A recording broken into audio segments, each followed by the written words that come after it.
আসসালামু আলাইকুম। আপনারা কেমন আছেন সবাই? আশা করি যে যেখানে আছেন সকলেই ভালো আছেন। আজকে আমি নতুন একটা রেসিপি নিয়ে আসছি। তো আজকে আমি কলিজা ভুনা করব। এই যে আমি কলিজাটা আগে থেকে সিদ্ধ করে রাখছিলাম। কলিজার ভিতরে একটা রক্ত থাকে, একটা ময়লা থাকে, সেটা আমি আগে থেকে সিদ্ধ করে আমি কলিজাটা পানি জ্বালাই রাখছি ভালো করে ধুয়ে টুয়ে পরিষ্কার করে। তো এখন একটা চুলায় আমি প্যান বসাইছি। প্যানের ভিতরে আমি 1 কাপ তেল দিয়েছি, 1 কাপের একটু কম। তো এখানে আমি সব মশলা দিয়ে দিতেছি, যেহেতু পেঁয়াজ বাটা দিলাম, 5 থেকে 6টা পেঁয়াজ কেটে রাখছিলাম, ওটা দিয়ে দিছি। পেঁয়াজটা একটু কালারটা আসার পর এখন আমি সব মশলা দিয়ে দিতেছি। আদা বাটা, রসুন বাটা, জিরে বাটা। এখানে আমি গোলমরিচ বাটা দিয়েছি, কালো গোলমরিচ বাটা দিয়েছি, যেহেতু কলিজা একটু ঝাল ঝাল ভালো লাগে, সেই জন্য এখানে আমি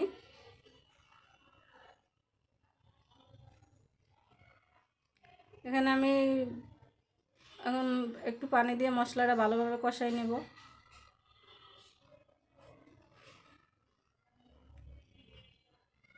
এখানে আমি হলুদের গুঁড়া দিয়ে দেবো 1.5 চামচ।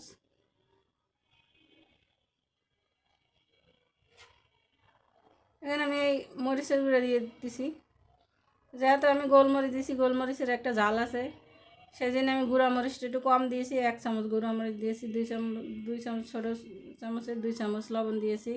লবণটা পরিমাণ মতোই দেবেন আপনারা।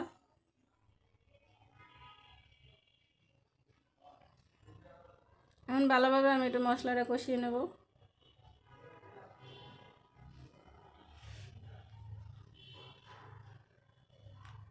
কলিজাটা আমি ছোট ছোট করে কেটেছি, যেহেতু কলিজা ছোট ছোট করে কেটে ইয়ে করলে ওটা ভিতরে মশলাটা ভালোভাবে ঢুকে। আর কলিজা মানুষ ছোট ছোট করে কেটেই রান্না করে, আবার অনেকে বড় করেও কাটে, যার যেমন ইচ্ছে। আমি এখানে একটু পানি দিয়ে ভালোভাবে মশলাটা কষিয়ে নিতেছি। এখানে আমি 2টা তেজপাতা দিয়েছিলাম, সেটা আপনাদের বলা হয় না আসলে। গরম মশলা বলতে আমি আদা দিছি, লং, দারচিনি, এলাচি, এগুলো সব দিয়ে দিছি। এই যে কলিজাটা আমি এখন দিয়ে দেবো। এখানে সব কিছু মিলানোই আছে আসলে। এখানে 1 কেজি কলিজা আছে।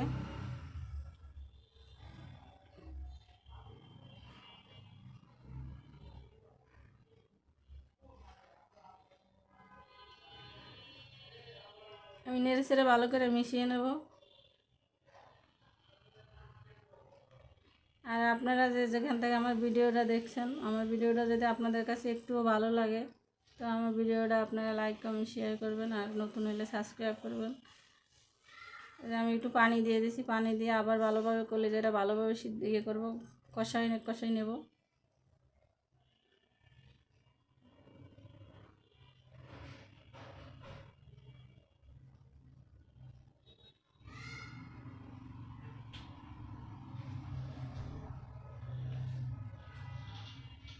আমি একটু ঢাকনা দিয়ে আবার একটু সিদ্ধ করব।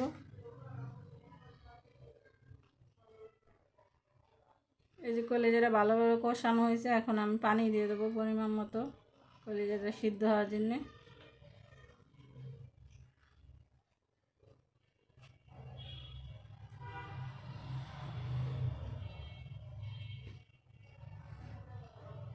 এখানে আমি পানি দিয়ে দেবো 4 মগ, যেহেতু মগটা ছোটো, 4 মগ পানি দিয়ে দেবো সিদ্ধ হওয়ার জন্যে।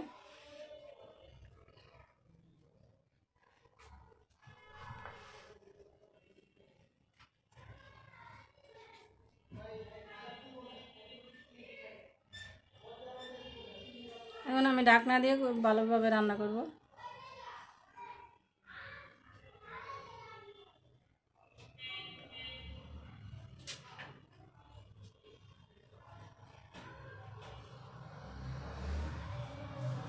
আমি আবার ঢাকনাটা দিয়ে ভালোভাবে আবার একটু সিদ্ধ করব।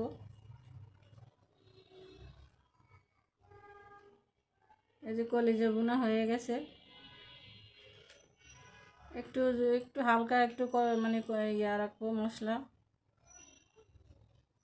মানে ভুনা ভুনা তো। এই যে আমার কলিজা ভুনা হয়ে গেছে। আসসালামু আলাইকুম। যে যেখানে আছেন ভালো থাকবেন, সুস্থ থাকবেন। দেখা হবে আবার পরের ভিডিওতে।